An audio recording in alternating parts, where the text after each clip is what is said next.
И, друзья, всем привет! С вами, как всегда, я, Юлия Баталова. Короче, вышла прогуляться вечером по Турции. Так, включила вспышку.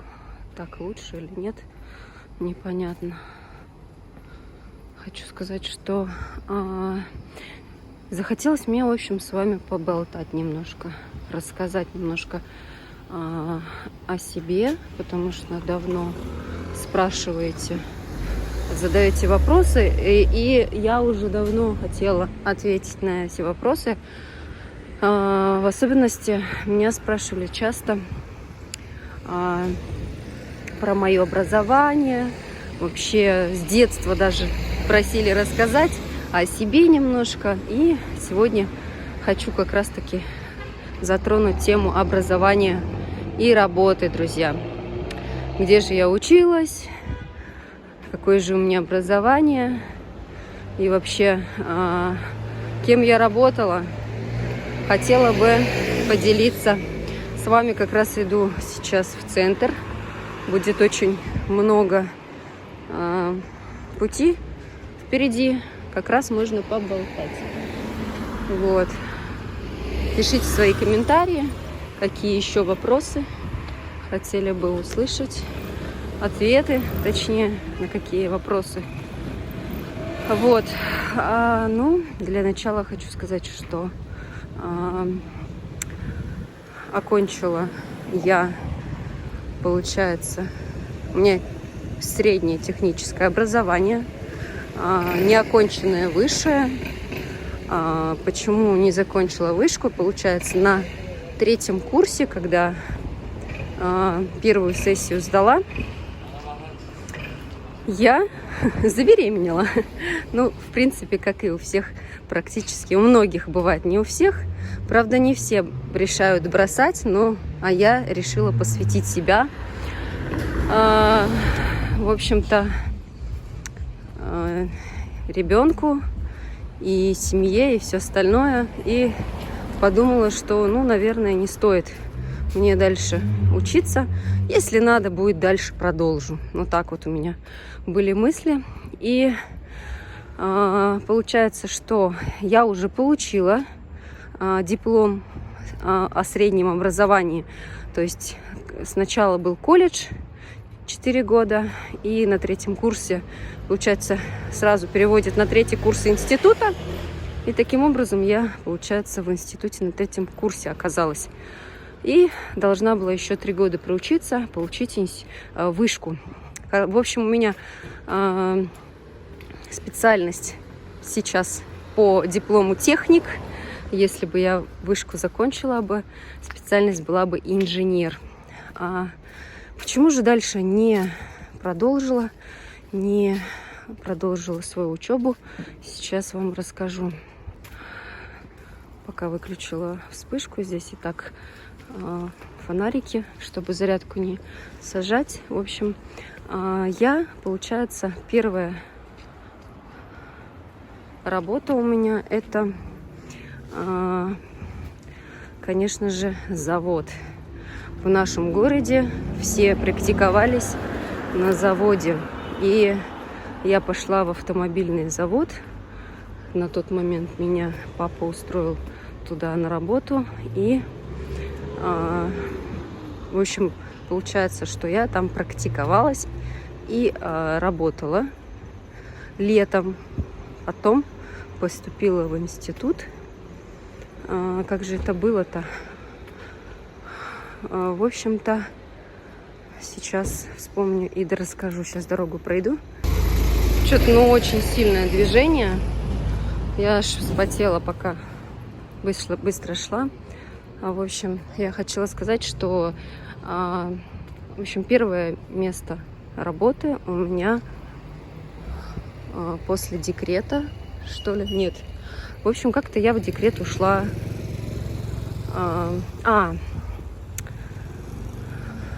Я в декрет ушла. Как же так было-то? И я, получается, заочно, что ли, поступила. Как-то, когда узнала, что беременна, поступила заочно, сессию первую сдала и Очень темно, конечно. Сейчас выйдем туда, будет посветлее. И я решила... То есть я работала, да, работала. В декрет я ушла с работы, с автомобильного как раз завода. Когда я вышла из декрета, меня начали звать в отдел инженером. Вот. Но я решила, что не пойду без согласия своего начальника. Пошла к начальнику и сказала, что начальник отдела, получается, женщина была у меня. Я говорю, слушайте, вот, говорю, такой прям шанс мне выпадает. Меня, говорю, зовут на работу с условием, что я заочно поступаю, ну, продолжаю учебу. И она на это отреагировала не так, как я решила, не так, как я ожидала. Ну а кто на канале впервые, хочу немножко рассказать о себе. Мы ровно 3 года назад переехали в Турцию с 3 детьми. И 1,5 года жили в городе Газипаше. Сейчас мы проживаем в Селевке. Сюда переехали по работе. Я работаю удаленно, муж работает на станции Аккую. Кому интересно, чем я занимаюсь, какая удаленная работа у меня, можете проходить по ссылке. Я всегда оставляю под роликом, в комментариях и в описании. Она мне сказала, ну, раз, говорит, ты решила уходить, то только через увольнение. Я говорю, как это увольнение? Я говорю, а я знаю, что система такая, что через увольнение не возьмут. Меня все равно не видно, поэтому переворачиваю. В итоге она мне говорит, слушай, говорит, я, говорит, не знаю, типа, какая система. Мне, говорит, люди нужны. Я, говорит, тебя не отпускаю просто так.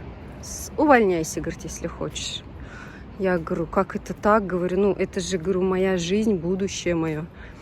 Почему, говорю, вы не отпускаете меня? И все такое. Даже зашла потом в отдел кадров переспросить, возьмете ли, если я уволюсь. Даже объяснила ситуацию, но...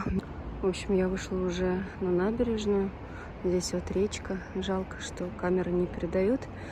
Вот, ну, в общем, она сказала, я так, говорит, не хочу и не отпускаю тебя.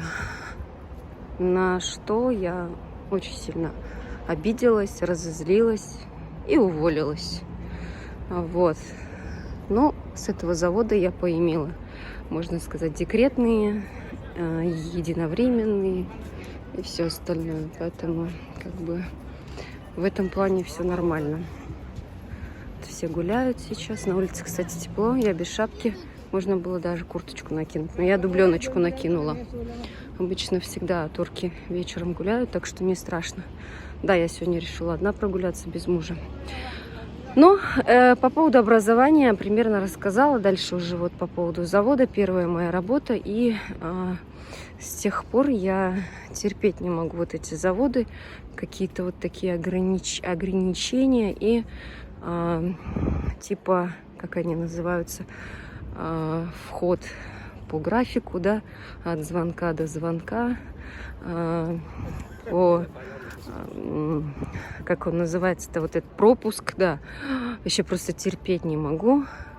Это моя первая работа, и я помню, еще там даже молоко выдавали, типа за вредность. Я шла домой как-то уже беременная, и беременная, значит, шла, и до декрета упала с этим молоком, молоко разлетелось во все эти. Я помню, как я заплакала, мне стало обидно. Думаю, никчемная работа, еще и молоко уронила, и все вот это вот. Я помню свое состояние, и оно мне запомнилось, и я вот тогда думаю, нет, после декрета не выйду, но пришлось выйти, попытаться, в итоге ничего не получилось. И я очень рада, это очень классный опыт. Далее, в общем, я пошла просто искать работу по душе, без вот этих графиков, без пропусков и все такое. И это была работа продавцом-консультантом практически везде. Я работала в большом супермаркете «Лента», я работала в напольных покрытиях, магазин большой, Мегастрой называется. Я сидела на диванах, и где только я не работала, и Магнит Косметик, пробовала себя везде. А в конце последняя моя работа, это было серебро и золото. Сначала в серебре, где я, кстати, зарплату получала очень хорошую, на тот момент 49 тысяч у меня, помню, вышло. Потом я пошла на золото. Мне это все понравилось, но был один минус. Был всегда хозяин. И этот хозяин вечно, то есть, либо хозяйка, да, в общем-то, ИП, свою собственность, жопу всем надирала, жопу рвала, и все должны были ей. И как-то такой момент был, когда я, там, помню, жемчуг в золоте продавала. Я была всегда под камерами, все были под камерами. У нас было несколько всегда строго одеты, на каблуках. Стоять надо было. И камера в тот угол, где я стояла с покупателем, не упала. То есть я не попала на камеру, и она звонит, мне передают трубку и просто начинает на меня орать, что я вот так-то, так-то, что я такая вот где-то шляюсь, там покупателей куча. Я просто заревела. Да, продала я эти ненужные никому практически жемчуг в золоте за большую сумму. Да, она узнала, да, она извинилась. Да, я после этого поработала еще чуть-чуть, но вот эти вот каждые недельные совещания, план, и как она там отчитывала всех, кстати, кроме меня после этого случая. И я решила, нет, я здесь не задержусь, все, я ухожу. И, если честно, правильно сделала. Она мне звонила, конечно, очень долго уговаривала остаться и все остальное. Но я решила работать сама на себя. И знаете, тогда я поняла, что какой же это кайф. Это невероятное просто ощущение, когда никто над тобой не стоит. График такой, какой ты хочешь. Да, конечно, еще надо, чтобы уметь работать, ручки работали, все остальное. Я начала заниматься ресницами. Я начала дома делать наращивание ресниц. И первое время я, конечно, крутилась, вертелась и за копейки наращивала, но потом до такой степени раскрутилась, что поток пошел просто неимоверный. Там люди, все девочки просто со всего города приезжали, просили, и все до сих пор пишут, как же нам тебя не хватает, сколько лет уже прошло.